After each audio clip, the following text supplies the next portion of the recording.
ನಮಸ್ಕಾರ. ನಾನು ಈ ದಿನ ಬೆಂಡೆ ಫ್ರೈ ಮಾಡ್ಕೊಂಬಂದಿದ್ದೀನಿ. ಇದು ಬಹಳ ಸುಲಭವಾಗಿ ಮಾಡುವಂಥದ್ದು, ರುಚಿಯೂ ಸಹ ಹೌದು. ಬನ್ನಿ ಈಗ ಇದರ ವಿಡಿಯೋ ನೋಡ್ತಾ ಹೋಗೋಣ. ಒಂದು ತಟ್ಟೆಯಲ್ಲಿ 1/4 kg ಬೆಂಡೆಕಾಯಿನ ನಾನು 1 ಇಂಚ್ ಉದ್ದಕ್ಕೆ ಸಿಗದಿಟ್ಕೊಂಡಿದ್ದೀನಿ. ಹಾಗೆ ಒಂದು ಈರುಳ್ಳಿ ಸಿಗದಿಟ್ಟಿದ್ದೀನಿ, ಬೆಳ್ಳುಳ್ಳಿ 4 ಎಸಳಿದೆ, ಒಂದು ಲಿಂಬೆಹಣ್ಣು ಕಟ್ ಮಾಡಿಟ್ಟಿದ್ದೀನಿ, ಕರಿಬೇವಿದೆ, 1 ಸ್ಪೂನು ಅಚ್ಚ ಖಾರದ ಪುಡಿ, 1/4 ಸ್ಪೂನು ಗರಂ ಮಸಾಲ ಪೌಡ್ರ್ ಇದೆ. ಈಗ ಒಗ್ಗರಣೆಗೆ ರೆಡಿ ಮಾಡೋಣ. ಒಲೆ ಮೇಲೆ ಬಾಣಲೆ ಇಟ್ಟಿದ್ದೀನಿ, 4 ಸ್ಪೂನು ಕೊಬ್ಬರಿ ಎಣ್ಣೆ ಹಾಕಿದ್ದೀನಿ. ಈಗ ಜಜ್ಜಿದ 5 ಎಸಳು ಬೆಳ್ಳುಳ್ಳಿನ ಹಾಕ್ತೀನಿ. ಬೆಳ್ಳುಳ್ಳಿ ಸ್ವಲ್ಪ ಫ್ರೈ ಮಾಡಬೇಕು. ಈಗ 1 ಸ್ಪೂನು ಜೀರಿಗೆ ಹಾಕ್ತೀನಿ. ಜೀರಿಗೆ ತುಂಬ ಪರಿಮಳ ಕೊಡುತ್ತೆ, ಹಾಗೆ ಸ್ವಲ್ಪ ಫ್ರೈ ಮಾಡೋಣ. ಈಗ 1/4 ಸ್ಪೂನಷ್ಟು ಸಾಸಿವೆ ಕಾಳು ಹಾಕ್ತೀನಿ.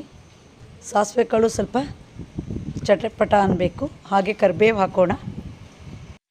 ಈಗ ಈರುಳ್ಳಿನ ಹಾಕೋಣ ಒಗ್ಗರಣೆಗೆ.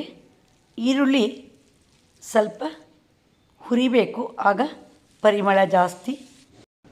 ಈಗ ಹೆಚ್ಚಿರುವ ಬೆಂಡೆಕಾಯಿ ಹೋಳುಗಳನ್ನ ಹಾಕೋಣ. ಬೆಂಡೆಕಾಯಿ ಹುರಿದಾಗ ಲೋಳೆ ಅಂಶ ಸ್ವಲ್ಪ ಹೋಗುತ್ತೆ. ಈಗ ರುಚಿಗಾಗಷ್ಟು ಉಪ್ಪು ಹಾಕೋಣ. ಹಾಗೆ ಸ್ವಲ್ಪ ಮಿಕ್ಸ್ ಮಾಡೋಣ.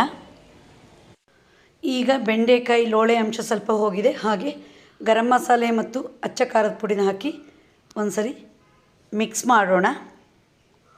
ಈಗ ಬೆಂಡೆಕಾಯಿ ಹೋಳುಗಳು ಬಣ್ಣ ಸ್ವಲ್ಪ ಬದಲಾಗಿದೆ, ಹಾಗೆ ಬಾಡಿದೆ. ಸ್ವಲ್ಪ ಹುರಿಯೋಣ. ಈಗ ಹಿಂಡಿಕೊಂಡಿರೋ ಲಿಂಬೆ ರಸವನ್ನು ಹಾಕಿ ಚೆನ್ನಾಗಿ ಮಿಕ್ಸ್ ಮಾಡೋಣ. ರುಚಿಯಾದ ಬೆಂಡೆ ಫ್ರೈ ರೆಡಿ ಆಯಿತು. ಈಗ ಗ್ಯಾಸ್ ಆಫ್ ಮಾಡೋಣ. ಈ ಬೆಂಡೆ ಫ್ರೈ ರೊಟ್ಟಿ ಚಪಾತಿ ಜೊತೆ ನಂಚ್ಕೊಳ್ಳೋಕ್ಕೆ ತುಂಬ ಟೇಸ್ಟ್ ಇರುತ್ತೆ. ಹಾಗೆ ಸಹಿತ ಇದನ್ನು ತಿನ್ಬೋದು ಅನ್ನದ ಜೊತೆ. ಬಹಳ ಸಿಂಪಲ್ಲಾಗಿ ಮಾಡುವಂಥದ್ದು. ನೋಡಿದ್ರಲ್ಲ ಬೆಂಡೆ ಫ್ರೈ ಮಾಡೋದು ಹೇಗೆ ಅಂತ. ನೀವು ಒಮ್ಮೆ ಟ್ರೈ ಮಾಡಿ. ನಿಮಗೆ ಈ ವಿಡಿಯೋ ಇಷ್ಟ ಆದರೆ ಲೈಕ್ ಮಾಡಿ, ಶೇರ್ ಮಾಡಿ, ಸಬ್ಸ್ಕ್ರೈಬ್ ಮಾಡಿ. ಧನ್ಯವಾದಗಳು.